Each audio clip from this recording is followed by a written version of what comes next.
si Ginoong Pio Delgado, isa pong Katoliko. Sige po kapatid, nandiyan po si kapatid na Eli. Magandang gabi po, Brother Eli, Brother Daniel. Ang unang katanungan ko po ay ito po. Brother Eli po, may paliwanag po kayo noon at nasa Bible po. Ito na ang lalaki pong nagpapahaba ng buhok ay mahalay sa Diyos. At ito po ay kasama sa kasalanan ng pagsasalangsang sa katotohanan. Paano naman po itong mga bading? Hindi lang po nagpapahaba ng buhok, kundi nagme-make up pa po at nagsusuot ng damit ng babae. Hindi naman po sila pumapatay at hindi naman po nagnanakaw. Pero gawain din po ito ng pagsasalangsang sa katotohanan. Sila po ba ay may pabigat na pagkakasala dito o ang magulang po ng mga ito, ang bading at ang boy, si vice versa po, na bakit po kayo kinusinti nila ang mga bata nung maliliit pa po ito na lumaki ng mga bakla po at bading. Kasi po, sa katotohanan po, wala naman pong pinanganak na tao na bakla po o tomboy. Lahat po ay wala pong indikasyones ng baby pa po. Ang pangalawa ko pong tanong, Brother Eli, kasalanan po ba ang mga maging isang tanga? Kasi po ang iba po ay ayaw tumanggap ng kaalaman. Kasi po para siya makaiwas sa obligasyon o responsibilidad. Kaya po nagtatanga-tangahan. Ito po ba ay may mababasa sa Bible? At kung ito po ay kasalanan, ay mas lalo pong mabigat ang pagkakasala ng nagtatanga-tangahan. Yun lang po ang tanong ko po. Salamat po. Salamat din po sa inyong pagdalo, kapatid na Pio. Unang-una, kapatid, parang isang pagiging prangka o tapat na pakikipag-usap.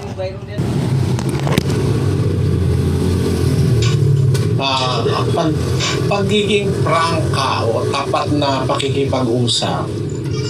Ang bading po at saka ang tomboy, hindi kasalanan ng magulang na sila'y naging bading o naging tomboy. Sa maraming pag-aaral po at malawak na pag-aaral na ginawa ng siyensya at ng saikolohiya, yun pong pagiging bading at tomboy ng isang tao, hindi po yan galing sa environment, hindi yan galing sa nahawa, na barkada, hindi rin yan galing sa kasalanan ng magulang na pinabayaan sila. Walang magulang sa ating panahon na may gustong magkaanak ng bading. Wala pong ganon. Ang katunayan, meron akong alam na ama, yung anak niyang bading, mas maikukwento ni Brad Danny yun para magbago lang, marami siyang ginawang mga paraan. Sinusuntok, tapos nung minsan, inis na siya sa bading niya anak, ihuhulog kita sa dagat. Kasi sinuntok na niya, binugbog niya na. Pag hinulog mo ako tatay sa dagat, sirena ako, sabi.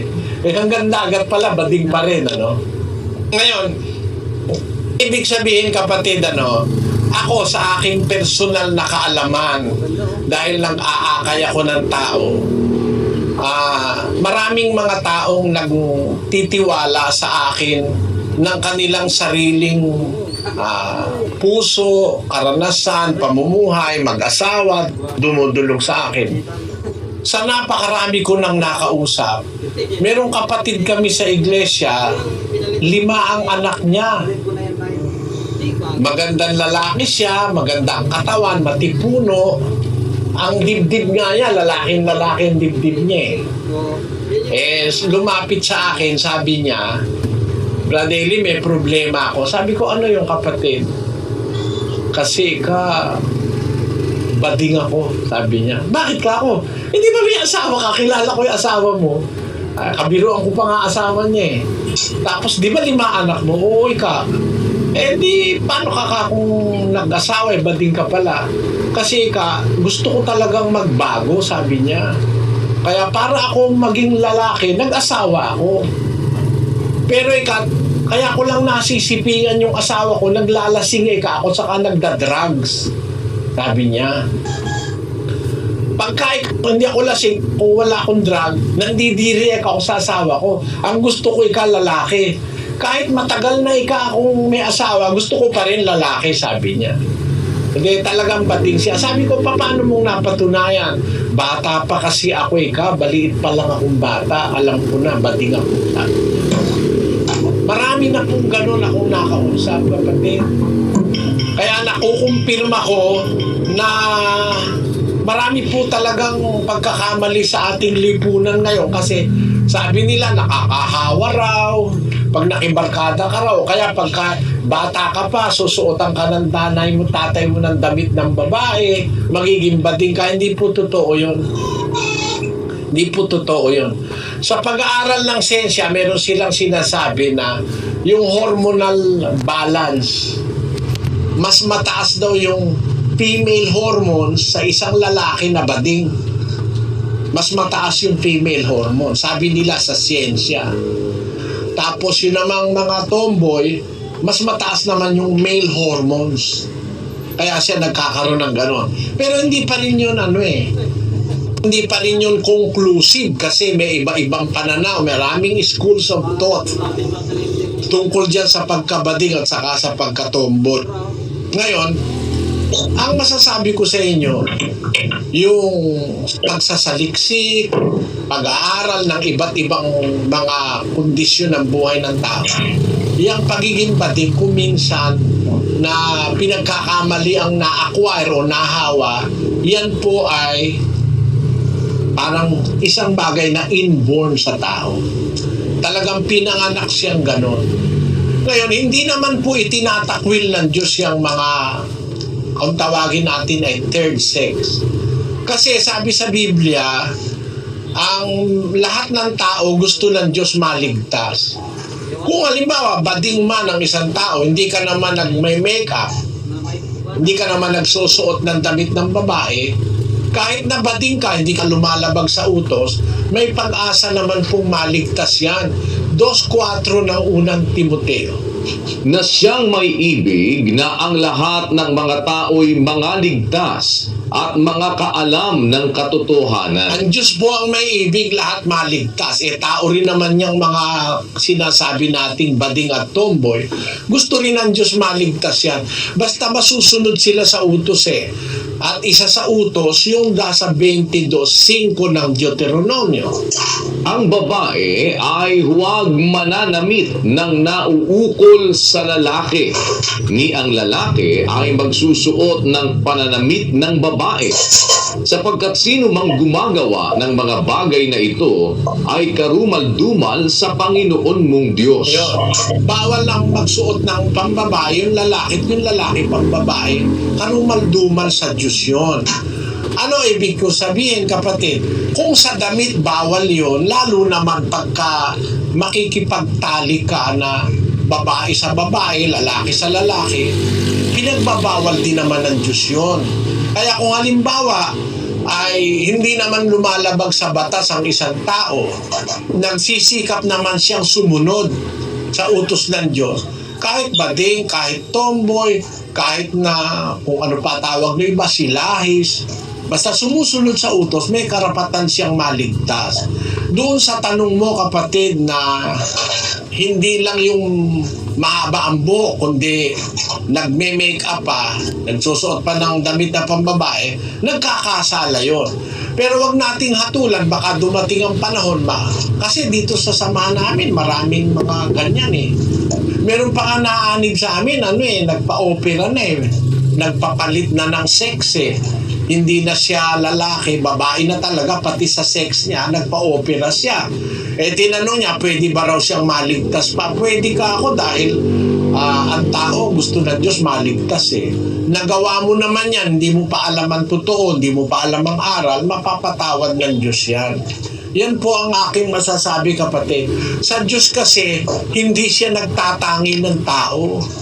Maging tomboy, maging bading, maging lalaki, maging babae, maging bulag, maging pilay, maging negro, maging puti. Sa isang talata ng Gis 34:35 ng Gawa, At binuka ni Pedro ang kanyang bibig at sinabi, "Tunay ngang natatalastas ko na hindi nagtatangi ang Diyos ng mga tao, kundi sa bawat bansa siya na may takot sa Kanya at gumagawa ng katwiran ay katanggap-tanggap sa Kanya." Yun, kahit na ano pang klaseng tao, pag may takot sa Diyos, gumagawa ng katwiran, katanggap-tanggap sa Diyos, kapatid. Ang Diyos ay hindi nagtatangi ng mga tao. Kaya pare-pareho lang po tayong mahal ng Diyos. Ngayon doon sa ikalawan yung tanong, kasalanan po ba ang maging tanga?